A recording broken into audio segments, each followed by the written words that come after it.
네, 오늘 함께 나눌 하나님의 말씀은 에베소서 1장 1절부터 6절까지의 말씀입니다. 1장 1절부터 6절까지인데요. 저와 여러분들이 한 절씩 교독하며 읽도록 하겠습니다. 하나님의 뜻으로 말미암아 그리스도 예수의 사도된 바울은 에베소에 있는 성도들과 그리스도 예수 안에 있는 신실한 자들에게 편지하노니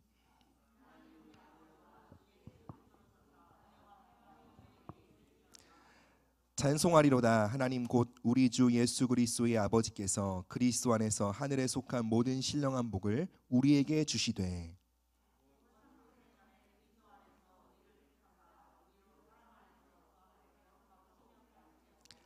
그 기쁘신 뜻대로 우리를 애정하사 예수 그리스도로 말미암아 자기의 아들들이 되게 하셨으니 이는 그가 사랑하시는 자 안에서 우리에게 거저 주시는 바 그의 은혜의 영광을 찬송하게 하려는 것이다. 아멘. 에베소서는 기독교의 복된 진리를 간결하면서도 풍성하게 우리에게 전달하고 있는데요. 그 진리를 마주하게 될 때, 그 진리를 깨닫게 될 때 우리 마음속에는 하나님을 향한 경탄과 경이로움이 샘솟게 됩니다. 그리고 그 경탄과 경이로움 가운데 주님이 예배하게 되는 것이죠. 주님을 경외하는 마음을 갖는 것, 그것을 잠언에서는 지혜의 근본이다라고 말하고 있습니다. 우리의 삶을 변화시키는 궁극적인 소스, 우리의 삶을 풍성과 풍요로 이끄는, 즉 형통으로 이끄는 가장 그 본질적인 자원이 바로 경외함이다라는 것이죠. 근데 그 경외함이 무엇으로부터 온다고요? 복음의 진리를 우리가 마음의 눈을 열어 보게 될 때에 경탄하게 된다라는 것입니다. 그렇기 때문에 프린스턴 신학대학원의 원장이었던 존 맥케이 교수님은요, 에베소서를 바울의 모든 저술 중에 가장 위대하고 가장 성숙하고 우리 시대에 가장 적절한 서신이다라고 말씀하셨습니다. 우리가 함께 그 서신을 공부해 보도록 하겠습니다. 짧게 에베소서의 배경이 되는 에베소라는 도시에 대한 배경 지식을 먼저 좀 나누길 원합니다. 에베소는 로마 그 지역 중에 특별히 아시아주에 속해 있는 항구 도시였는데요. 굉장히 큰 상업 도시였다고 합니다. 그리고 가장 유명한 것은 그곳에 있는 아데미 신전입니다. 아데미 신전은 지금도 세계 7대 불가사의 중 하나에 속할 정도로 그 신전의 규모가 어마어마하다고 합니다. 그 신전에는요, 여사제만 수천 명이 있었다고 하고요. 그리고 그 신전을 청소하는 노예들만 수천 명에 다다랐다고 합니다. 즉 에베소라는 지역을 생각해 보면 강력한 우상 숭배의 진이 있는 지역이다라고 생각할 수 있습니다. 그리고 그 여사제들은 수천 명의 여사제들은 그렇죠. 그 아데미 여신을 숭배하는 사람들과 그 성관계를 맺었겠죠. 즉 음란의 영이 강력하게 뿌리내리고 있는 땅 또한 에베소다라고 할 수 있습니다. 그런데 여러분, 그곳에 무엇이 세워진 거죠? 교회가 세워진 것입니다. 사단의 견고한 진이 있는 한복판에 하나님은요, 하나님의 교회를 세우신 것이죠. 그리고 그 그리스도의 몸된 교회를 통해 그 땅을 변화시키는 것입니다. 사도행전 19장을 보면요, 바울이 특별히 에베소라는 지역은 바울이 2차 전도 여행 때 잠시 방문하고 3차 전도 여행 때 재방문하여 2년 동안 말씀을 가르친 매우 특별한 지역이라고 할 수 있는데요. 그 지역 가운데 그 에베소 교회를 통해 얼마나 복음의 능력이 강하게 나타났는지, 바울의 손수건, 바울의 앞치마가 병든 사람에게 놓이면 그 병이 떠나가고 그 사람을 누르고 있던 악신이 떠나갔다고 합니다. 또 에베소 교회를 통한 복음 사역이 얼마나 공격적이었는지, 그 도시의 가장 큰 상업 중에 하나가 바로 아데미 신을 섬기는 그 상업과 관련된 거 아니었겠습니까? 즉 아데미 여신을 세공하는 은장색, 그들이요 이 복음 전파로 인해 자신들의 생계가 위협받는 거예요. 그 정도로 한 도시의 그 어떤 사회 구조와 그리고 상업의 구조가 뒤바뀔 정도로 그 복음이 강력하게 영향을 끼쳤다라는 것이죠. 이것을 통해 우리가 알 수 있는 것이 무엇입니까? 세상이 공격수가 아니라 바로 교회가 공격수라는 것입니다. 여러분들, 교회는 약하지 않습니다. 우리는 어둠에 압도당하는 자들이 아니라 어둠을 정복하는 자들로 하나님이 우리를 디자인하셨습니다. 교회는 강합니다. 교세에 상관없이 교회는 강합니다. 교인들이 10,000명이 된 성도가 있든 아니면 가족들 몇 명이 모여서 예배드리든 그 교회는, 그리스도의 생명으로 잉태된 교회는 강합니다. 재정 규모에 상관없이 그리스도의 몸된 교회는 강하여 영향력을 끼치게 된다는 것입니다. 사람들의 인지도와 상관없이 그리스도의 생명이 머물고 있는 주님의 임재가 있는 교회라고 한다면, 교회는 본질상 강하여 그 지역 가운데 영향력을 끼치는 하나님의 통로라는 것입니다. 우리 함께 1절 2절 다시 한번 보겠는데요, 1절 2절 교독하여 한 번 더 보겠습니다. 하나님의 뜻으로 말미암아 그리스도 예수의 사도된 바울은 에베소에 있는 성도들과 그리스도 예수 안에 있는 신실한 자들에게 편지하노니,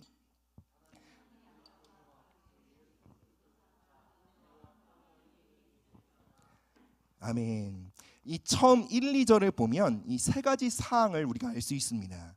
첫 번째로는 이 에베소서를 기록한 저자, 그리고 이 에베소서를 받는 수신자, 그리고 에베소서의 핵심 메시지를 알 수 있습니다. 에베소서의 저자는 논박의 여지가 없이 사도 바울로 알고 있습니다. 사도 바울이 자신은 어떻게 소개하고 있죠? 하나님의 뜻으로 말미암아 그리스도 예수의 사도가 되었다라고 자신을 소개합니다. 즉, 자신이 사도가 된 것에는 자신의 의지와 자신의 어떤 결정이 아닌 하나님의 작정이었다라고 바울이 고백하고 있는 것이에요. 이 하나님의 뜻이다, 뜻이라는 단어를요, 헬라 원어로 보면 열망, 갈망이란 뜻이 있습니다. 즉, 자신이 예수 그리스도의 사도로 세워진 것에는 하나님의 열정이 개입되어 있음을 고백하고 있는 것입니다. 창조주 하나님께서, 전능한 하나님께서 그리스도의 몸된 교회 성도들을 향해 거룩한 뜻을 갖고 계시다라는 것은요, 성경 전체에 기록되어 있는 진리입니다. 하나님은요, 우리 삶을 향한 놀라운 축복과 아름다운 계획을 갖고 계십니다. 그 계획을 발견하고 그 계획 안으로 들어가는 것이 성도의 삶의 축복이다라고 할 수 있습니다. 그렇다면 성도의 삶의 비참은 무엇일까요? 하나님의 계획을 알지 못하는 거예요. 하나님의 계획을 알지 못하고 무관심하여 하나님의 계획과 반대된 삶을 살아가는 것입니다. 그것이 바로 성도들의 삶의 가장 큰 비참이다라고 할 수 있습니다. 그런데 여러분, 우리가 알아야 될 것이 무엇입니까? 우리는 결코 하나님의 열정을 이길 수 없다라는 것입니다. 우리를 향해 갖고 계신 하나님의 소원, 하나님의 뜻, 하나님의 열정을 우리의 의지로 결코 꺾을 수 없다라는 것입니다. 하나님은 사랑의 하나님이시지만 유약한 부모님은 아니십니다. 즉, 하나님은 우리를 너무나 사랑하시지만 그분의 자녀들의 뜻대로 이리저리 휘둘리시는 유약한 부모님 같은 분들이 아닙니다. 하나님은 약한 사랑의 하나님이 아니라 강한 사랑의 하나님이십니다. 하나님은 각각의 자녀들을 향한 당신의 사랑과 목적과 열정을 결코 타협하지 않으시는 강한 사랑의 하나님이신 줄 믿습니다. 그 사랑이 바울을 찾아온 거예요. 여러분, 바울이 얼마나 완고한 사람이었습니까? 자신의 뜻과 고집대로 그렇게 살려고 했던 사람입니다. 그러나 하나님의 열정이 그를 추적해 온 거예요. 그리고 그를 만나 주셨습니다. 그리고 그를 회심시켜 그를 사도로 세우신 것입니다. 사도행전 26장 14절은 그가 예수님을 만났을 때 예수님께서 사울에게 이렇게 말씀하시는데, 제가 읽어드리겠습니다. 사울아 사울아, 내가 어찌하여 나를 박해하느냐? 가시체를 뒷발질하기가 내게 고생이니라. 즉, 하나님의 부르심과 상관없이 자신의 뜻과 고집대로 살았던 바울의 삶을 향해 하나님 이렇게 말씀하시는 거예요. 너 왜 이렇게 고생하며 사냐? 고생하며 사냐? 여러분, 가시체가 무엇입니까? 그러니까 그 소로 밭을 갈 때 앞으로 잘 가야 되는데 이 밭 갈기 싫다고 뒤로 물릴 수 있잖아요. 그래서 뒤에 이제 가시를 다는 거죠, 그죠? 그래서 주인의 목적에 맞게 걸어가는 것이 아니라 지 고집대로 했을 때 이 가시체에 살이 찢기는 것이죠. 마치 바울의 삶이 이와 같았다라는 것입니다. 여러분, 우리 삶에는 고난이 있을 수도 있고 고생이 있을 수도 있습니다. 고난과 고생은 전혀 다릅니다. 우리가 하나님의 뜻을 따라 순종할 때 하나님의 섭리 속에 겪는 것이 바로 고난입니다. 그 고난은 축복이죠. 왜요? 그 고난 속에 우리는 성장합니다. 우리의 믿음이 견고해집니다. 뿐만 아니라 그 고난을 통과할 때 그 고난을 능히 이기게 하시는 하나님의 은혜가 함께합니다. 그 고난보다 더 큰 하나님의 기쁨과 위로하심이 함께하기 때문에 고난은 우리에게 축복이다라고 할 수 있어요. 그런데 고생은요, 전혀 달라요. 아무런 영양가가 없는 시간 낭비인 것이 바로 고생입니다. 바로 우리의 삶이요, 공회전하는 것과도 같은 거예요. 불필요한 고생으로요, 우리의 자원이 고갈되는 거예요. 낭비되는 거예요. 반복되는 문제들 속에 여전히 갇혀 있는 거예요. 그 속에 머물고 있으므로 스트레스 지수가 높아지는 거예요. 그러므로 궁극적으로 어떻게 되죠? 마땅히 하나님께 드려야 될 열정과 자원과 시간과 에너지가 고갈된다라는 것이죠. 그 악순환으로부터, 그 고생의 악순환으로부터 나올 수 있는 길은 이것밖에 없습니다. 나를 향한 하나님의 뜻을 깨달아 그 열정에, 그 목적에 순복하는 것밖에 없습니다. 하나님의 은혜를 의지하여 우리는 고난을 담대히 수용하고 나아가야 되지만 고생은 여러분 할 수 있거든 최소화해야 합니다. 하나님은 우리에게 고난을, 때로는 고난을 허락하시고 그 고난 속에 섭리하셔서 우리의 영광의 자리까지 이끄시지만 여러분, 고생은 하나도 하나님의 뜻이 아닙니다. 그럼 이렇게 고백하며 우리가 나아가길 원합니다. 주님, 고생은 피하게 하시고 하나님의 섭리 속에 있는 고난은 달게 받게 하여 주시옵소서. 우리가 그렇게 기도함으로 주님의 고난에 참여함으로 영광에 이르는 삶이 되시기를 주님의 이름으로 축복합니다. 근데 진짜 문제는요, 이거예요. 고생하는 사람들은요, 자신이 고생하고 있는 줄도 모른다라는 거예요. 여러분, 회심 전 바울이 과연 알았을까요? 자신의 삶이 가시체 뒷발길질 하는 것처럼 스스로가 자신을 괴롭게 하는 그 고생스러운 삶을 살고 있다고 바울이 깨달았을까요? 아마 몰랐을 거예요. 바울이 언제 깨달았을까요? 그리스도를 만나고 삶의 목적이 뚜렷해질 때에, 아, 내가 얼마나 하나님의 목적에 빗나간 삶을 살았구나, 이 빗나간 삶 속에 내가 얼마나 파괴적인 삶을 살았구나, 그것을 깨닫게 되었을 거예요.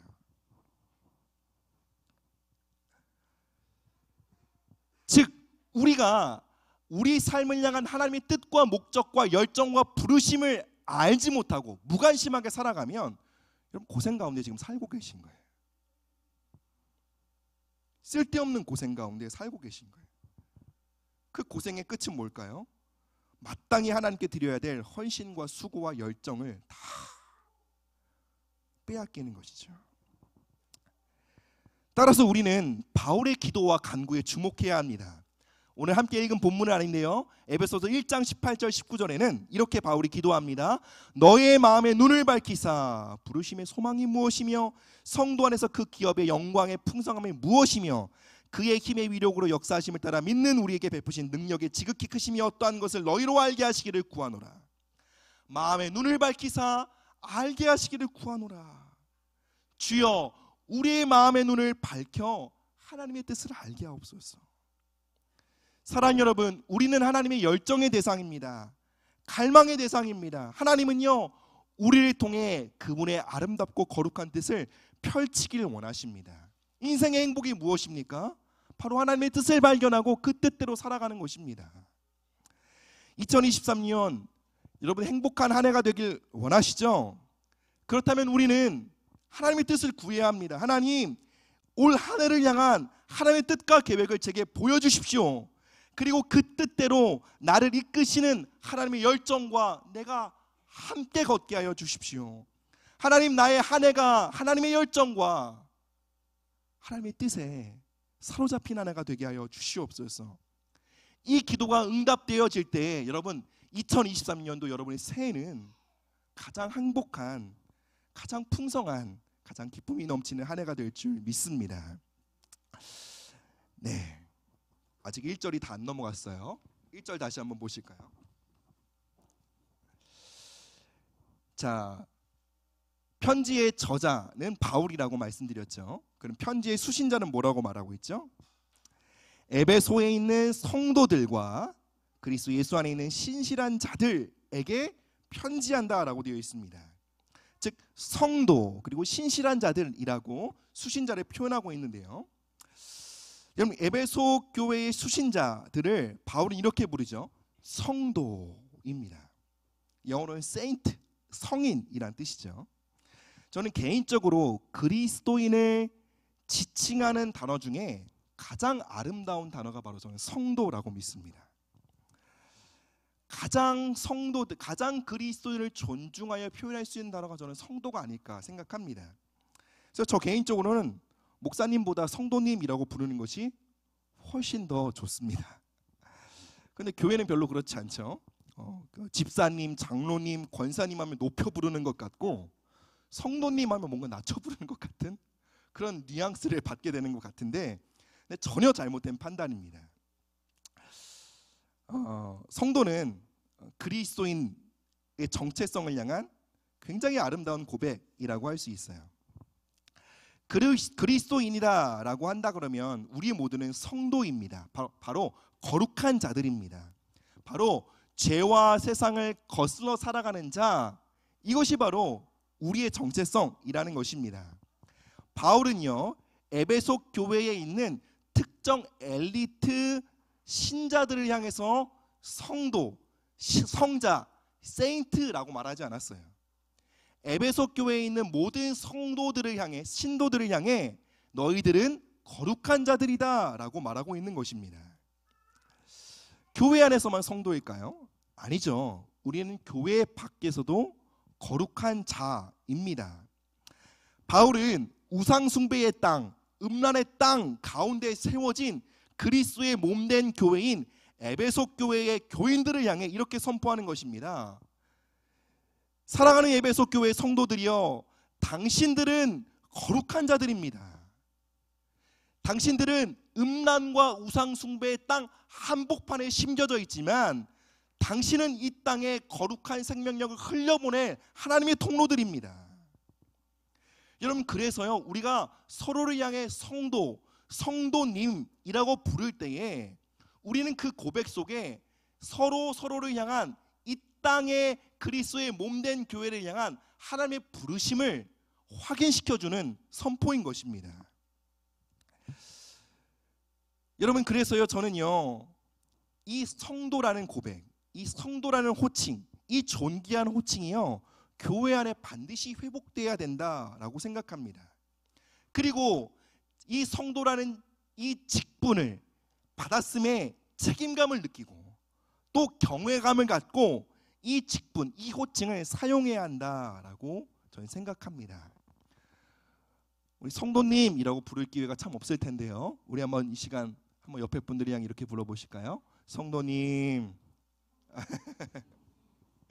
네, 여러분들 그 거룩한 부르심, 이 음란하고 악한 세대 가운데 거룩한 영향력을 끼치는 성도로서 살아가시는 저와 여러분들 되시기를 축복합니다.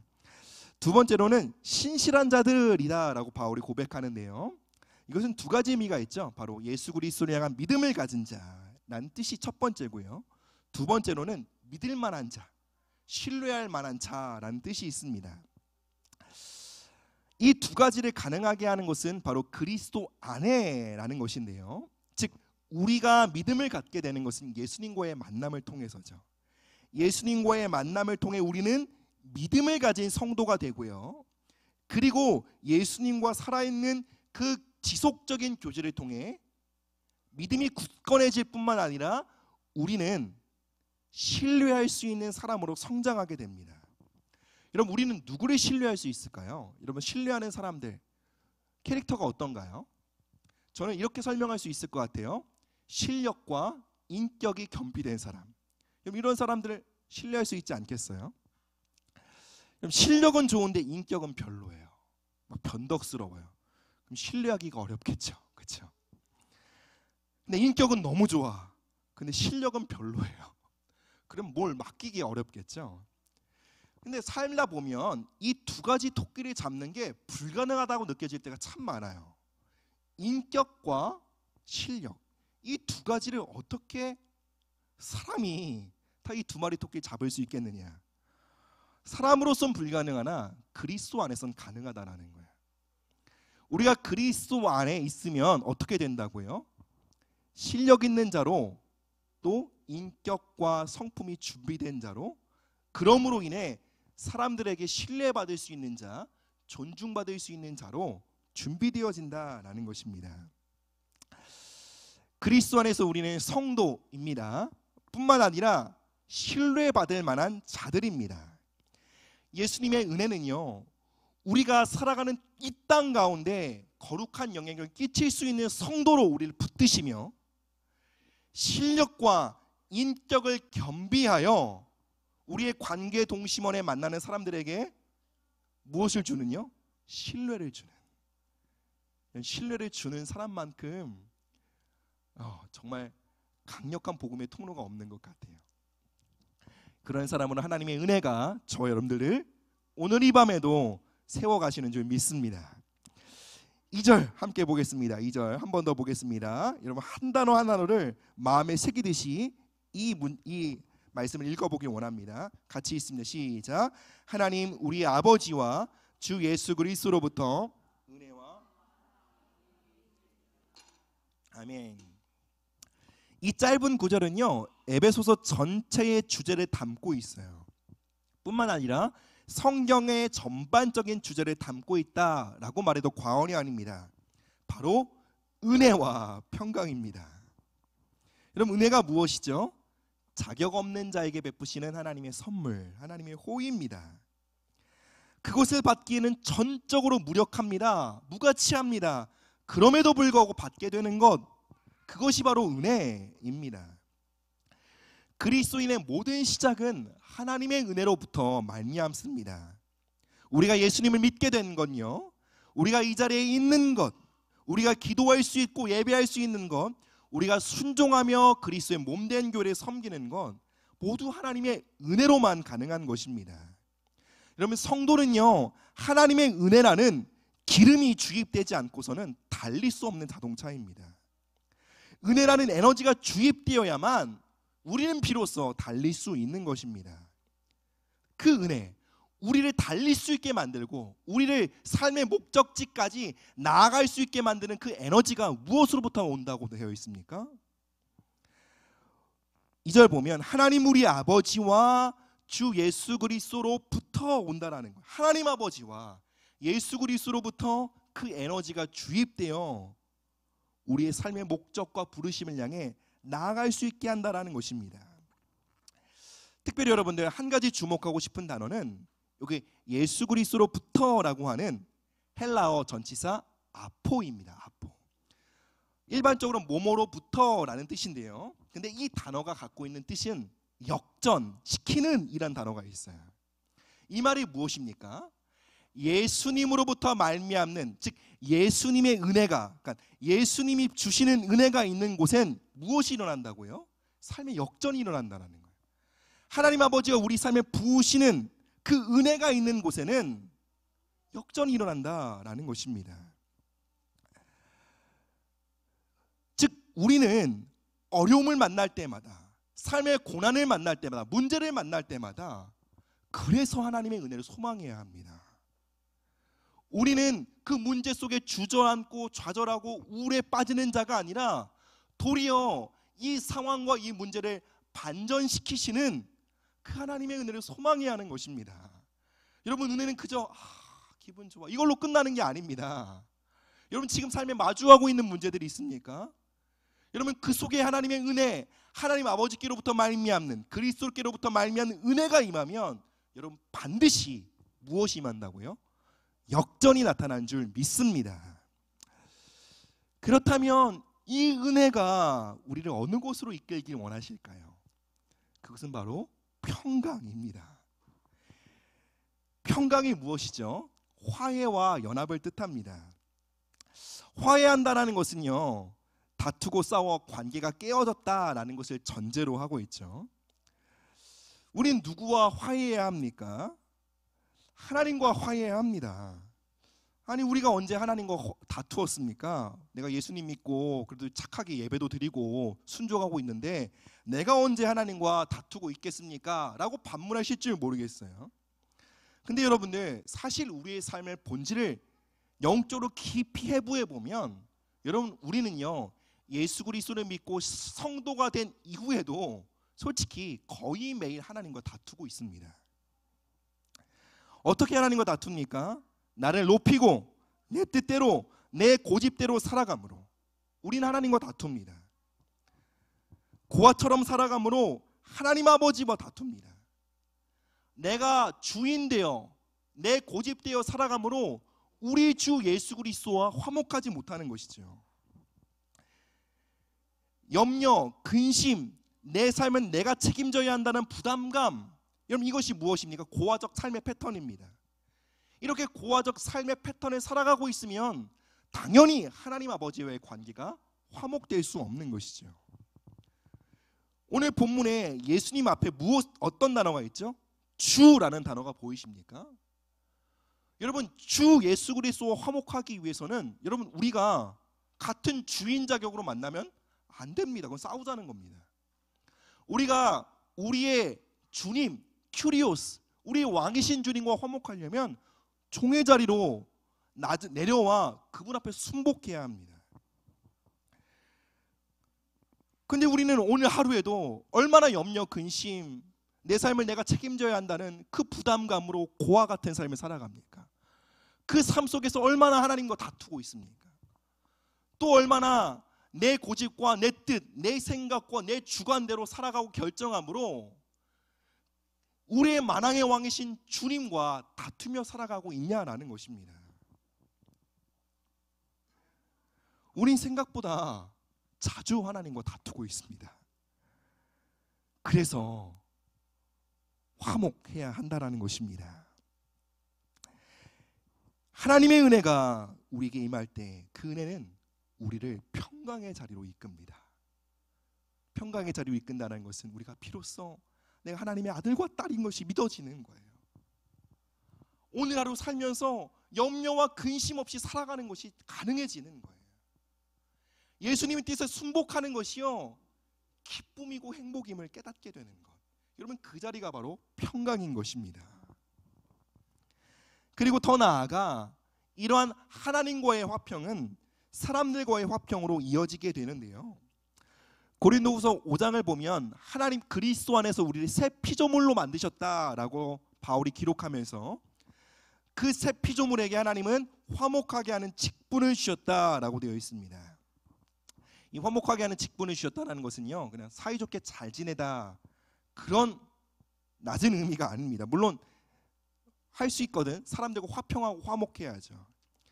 근데 이 고린도후서 5장을 보면 화목하게 하는 직분을 주시고 화목하게 하는 말씀을 맡기셨다라고 되어 있어요. 즉, 관계 안에 화목하게 하는 관계는 무엇이냐면 그 관계를 통해 우리가 하나님께로 이끌림 받는 관계예요.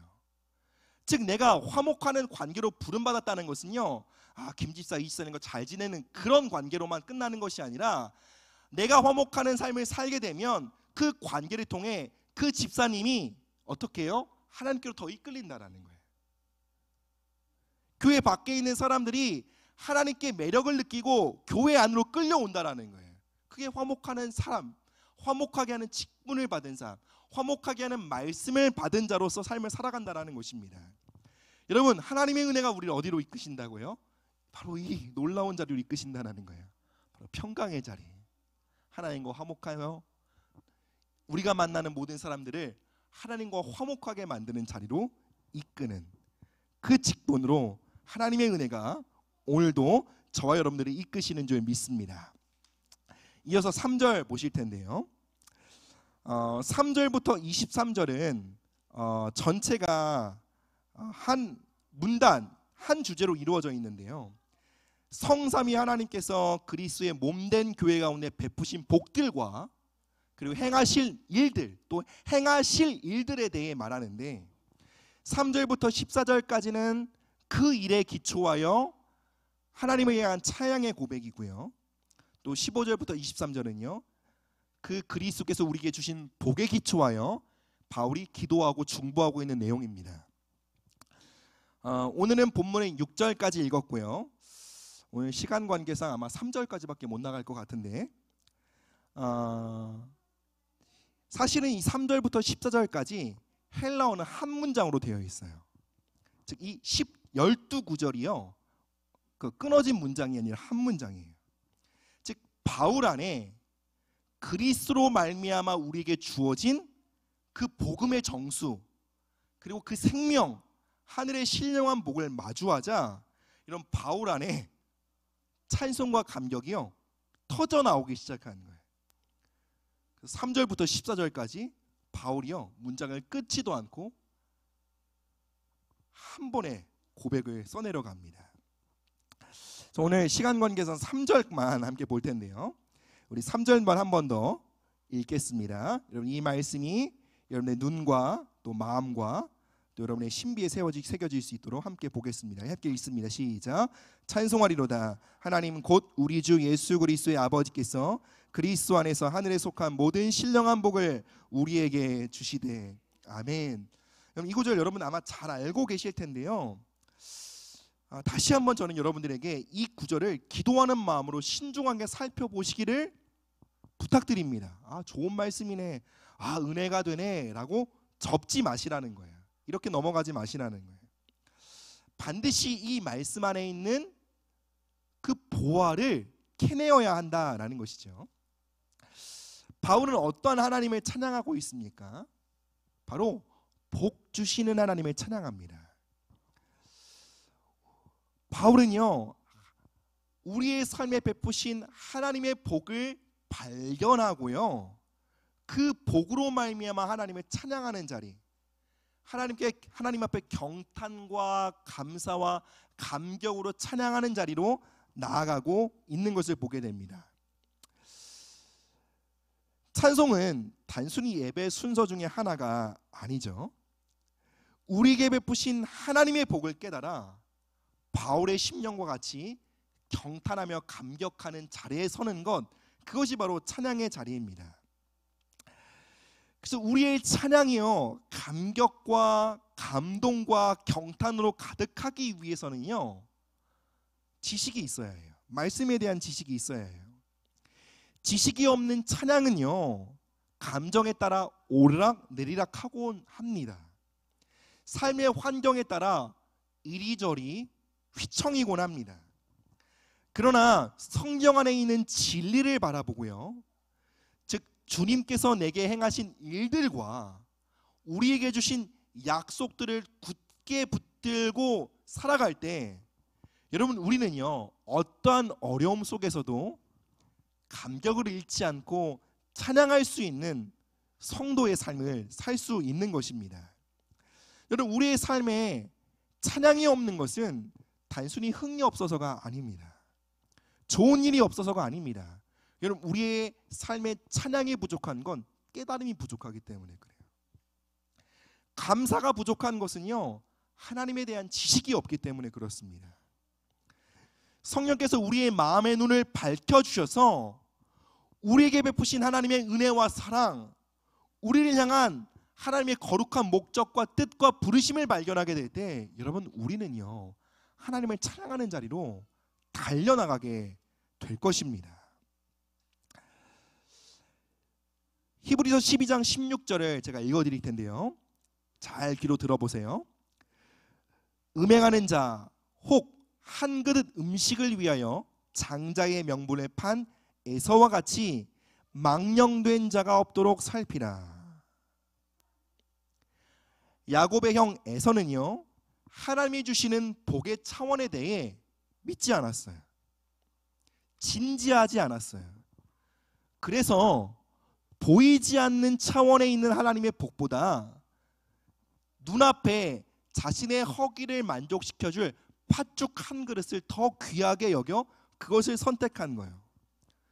그러므로 장자의 축복을 야곱에게 넘겨버리죠. 근데 이 히브리서 기자는요, 그 에서의 행위가 망령되었다라고 말합니다. 이 망령이란 말이 무슨 말일까요? 이 망령이란 말은요, 모독하다라는 뜻이에요. 여러분, 하나님이 우리에게 예비하시는 복의 차원에 대해 진지하지 않았던 에서의 삶에 대해 하나님 뭐라고 말씀하신다고요? 너 나를 모욕했다라고 받으신 거예요. 하나님이 주시는 복을 가벼이 여기는 것, 나의 삶에 예비되어 있는 그 복에 대해 우리가 눈을 감고 무관심하게 살아가는 것, 여러분 그것이요 하나님께 망령됨이라는 거예요. 여러분 이번 한 주를 살아가시면서요, 이번 한 주를 살아가게 하시는 하나님의 은혜에 대해 여러분 얼마나 관심을 갖고 계세요? 우리가 당면한 문제와 과업 가운데 하나님이 창세전부터 예비해 놓으신 그 은혜에 대해 여러분 얼마나 깊이 고려하고 계십니까? 하나님의 은혜에 대해는 까막눈이 되어 보지 못하고 그저 나의 능력, 내가 무엇을 할 수 있을까, 내게 무슨 자원이 있나, 그거에만 집중하고 살아가고 있지 않습니까? 여러분 그러한 삶의 형태를 뭐라고 그런다고요? 에서의 길이다라고 말하는 거예요. 그리고 그것을 하나님을 향한 모독이다라고 말하는 거예요. 여러분 저는요 기복주의자가 되라라고 말씀드리는 것이 아니에요. 그러나 성경은 분명히 말합니다. 오늘 이 하루를 살아가게 하신 하나님의 은혜가 우리 가운데 예비되어 있는데 그 은혜에 대해 무관심하게 살아가는 그 하루는 하나님을 향한 모독이다 라고 말하고 있는 거예요. 사랑하는 여러분, 에서의 길에서 돌이키시기를 주님의 이름으로 축복합니다. 나의 직장 생활 가운데, 육아와 가사일 가운데, 치열한 삶의 현장 가운데 하나님은요 복 주시는 하나님으로 우리의 삶에 방문하시기를 원하십니다. 성도에게는요 보이지 않는 차원에 쌓여있는 복이 있습니다. 바로 하늘입니다. 그래서 바울이 뭐라고 말합니까? 하늘에 속한 모든 신령한 복이라고 말합니다. 여러분 성도가요, 우리가 이 땅을 복의 출처로 삼으면요 우리 모두 밥그릇 싸움할 수밖에 없어요. 왜요? 이 땅의 자원은 한계가 있잖아요. 한정이 있습니다. 그러나 하늘은 제한이 없어요. 왜요? 하나님이 무한하시기 때문에 그래요. 그래서 우리가 이 땅의 자원을 놓고 경쟁하면 밥그릇 싸움을 하지만 하늘을 바라볼 때 우리는 비로소 풍요로워질 수 있는 거예요. 줄 수 있는 자가 되는 거예요.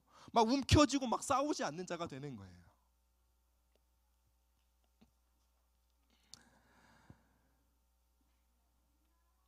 우리가 이 땅만을 바라보고 산다면 여러분 우리 스스로를 팍복하게 느끼실 수 있습니다. 이 땅이 아닌 전혀 다른 차원을 봐야 합니다. 그 세계는 오감으로 느껴질 수 있는 것이 아닙니다. 오직 믿음으로만 볼 수 있습니다. 그래서 바울은 이렇게 말하죠. 하나님께서 우리 가운데 예비하신 것은 사람의 지식과 지혜로 알 수 없다. 오직 성령으로만 알 수 있다라고 말합니다. 오직 믿음으로만 볼 수 있는 것입니다. 사랑하는 여러분, 하늘의 자원으로 오늘 하루를 살아가는 것이 성도의 삶입니다. 하늘을 바라보고 하늘의 소망을 두고 하늘을 의지하고 살아가는 것, 그것이 바로 우리의 삶입니다. 그리함으로 우리는 어떠한 자가 되어야 합니까? 보이지 않는 차원에 있는 그 하나님 나라가 이 땅 가운데 오게 하는 것, 그것이 바로 성도의 사명인 것입니다. 그래서 주기도문이 이렇게 기도하죠. 아버지의 나라가 이 땅에 오게 하옵시며. 우리가 하나님 나라에 관심이 없다면, 보이지 않는 차원에 예비되어 있는 하늘의 복에 대한 관심이 없다면 우리는 하늘을 끌어내는 삶을 살아갈 수 없을 것입니다. 하늘에 예비되어 있는 복, 이 복에 대해 바울은 신령한 복이라고 되어 있는데요, 이 신령하다라는 단어는 많은 오해를 불러일으키는 단어인 것 같아요. 이 신령이란 단어를 보면 영적인 복으로만 제한하기가 쉬운데요. 그래서 물질적인 복이 아닌 막 영적인 차원의 복이라고만 생각하기가 쉬운데, 그러나 그렇지 않습니다. 이 복이란 단어를 생각할 때 두 가지 극단이 있어요. 한 가지 극단은 무엇입니까? 하나님이 우리 가운데 주시는 복을요, 영적인 차원에만 국한시키는 거예요. 물질적인 세계는 거부하는 것이죠. 이건 극단입니다. 또 다른 극단이 무엇이죠? 하나님의 축복을 물질적인 것으로만 생각하는 거예요. 이 양극단은 우리에게 맞지 않습니다. 하나님의 복은요, 영적인 복, 물질적인 복 모두를 포함하는 것입니다. 근데 그 복이요, 신령하대요. 신령하다는 것이 무엇입니까? 우리를 영의 사람으로 만들어가는 복이라는 거예요. 여러분, 재정에 두 가지 창구가 있을 수 있어요. 재정의 축복이 하나님으로부터 풀어지면요, 그 재정을 받을 때 우리는 영의 사람으로 전진하게 돼요. 근데 이 세상으로부터 주입되는 또 재정의 흐름이 있어요. 바로 만몬의 흐름이라고 하죠. 이 만몬의 흐름으로부터, 세상의 흐름으로부터 우리가 재정을 받으면 탐욕스러워져요. 즉 재정에는 이런 위협이 있죠. 우리가 탐욕스러워질 수 있다는 것. 그렇다고 해서 물질을 거부해서는 안 됩니다. 하나님이 주시는 재정의 차원을 믿으셔야 해요. 하나님이 주시는 물질적인 차원의 복이 있음을 믿어야 한다라는 것입니다. 제가 말씀드리고 싶은 것은 하늘로부터 오는 모든 복은 신령합니다. 그 복은 우리를 예수 그리스도께로 가까이 이끌어갑니다. 우리를 그리스도의 형상으로 빚어갑니다. 그러나 이 땅의 복은 그렇지 않습니다. 이 땅의 복은 우리를 탐욕적으로 만들고요, 정욕적이게 만듭니다. 말씀을 맺겠습니다. 바울은 하나님께서 하늘에 속한 모든 신령한 복을 우리에게 주실 것이다 라고 미래 시제로 말하지 않았습니다. 주셨다 라고 완료형으로 선언하고 있습니다. 그 복은요, 이미 그리스도 안에서 단번에 이루어진 것입니다. 사실 하나님께서 오늘 우리의 삶 가운데 예비하신 하늘에 속한 신령한 복은요, 멀리 있는 것이 아니라 이미 우리의 삶의 현장에 가까이 와 있습니다. 우리 하루, 우리의 치열한 경제활동 한복판 가운데 그 은혜는 와 있습니다. 우리의 지친 육아의 현장 가운데 앞이 보이지 않는 그 진로의 다툼 속에 그 복은요, 이미 우리의 가까이에 찾아와 있습니다. 그 복이 무엇이죠? 바로 임마누엘의 은혜인 것입니다. 우리와 함께 하시는 하나님의 임재, 그것이 바로 오늘 우리의 삶에 함께 하시는 한 해의 신령한 복인 것입니다. 그럼 우리의 역할은 무엇일까요? 믿음으로 우리의 손을 뻗어 그분의 손을 잡기만 하면 되는 것입니다.